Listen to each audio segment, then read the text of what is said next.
Bağışlayan və mehriban Allahın adı ilə. Müsəlmanların imamı, möminlərin əmiri Həzrəti Əli əleyhissalam buyurur: Allaha qarşı günah olunmayan hər gün bayram günüdür. Xalqımızın milli bayramı olan Novruz bayramı münasibəti ilə müsəlman xalqımızı təbrik edib, Allahdan yeni təbiət ilinin gəlişinin keçən ilə nisbətdə daha bərəkətli və ilahi hidayətlə keçməsini arzu edirik. Bu il Novruz bayramı müsəlmanların ilahi rəhbəri İmam Əli əleyhissalamın şəhadət günlərinə təsadüf edir.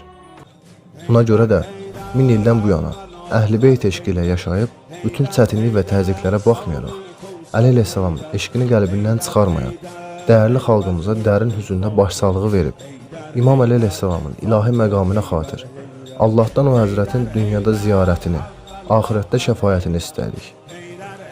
Xalqımızın ilahi və dini dəyəri olan Həzrət Əli əleyhissalamın şəhadətinə xatir, Novruz bayramı günlərinə şənlik və buna bənzər mərasimlərin keçirilməsindən çəkinməklə ilk növbədə Allaha, sonra da onun Peyğəmbərinə və Əhl-i Beytinə hörmət etmiş oluruq.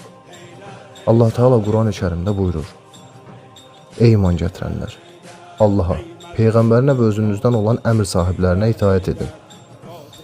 Bizə də Rəbbimizin əmrinə tabi olaraq İmam əleyhissalamın şəhadət günlərinə uyğun əməllər etmək yaraşar.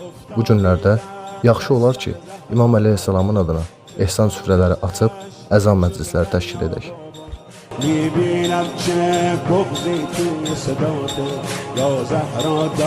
əleyhissalamın şəhadəti münasibətilə hər birinizə dərin hüzünlə başsağlığı veririk.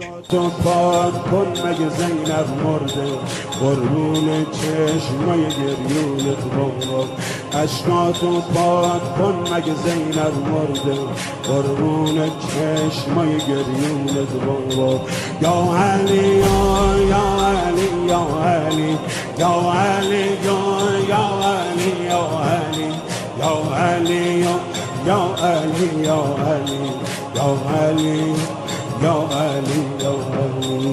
Ali,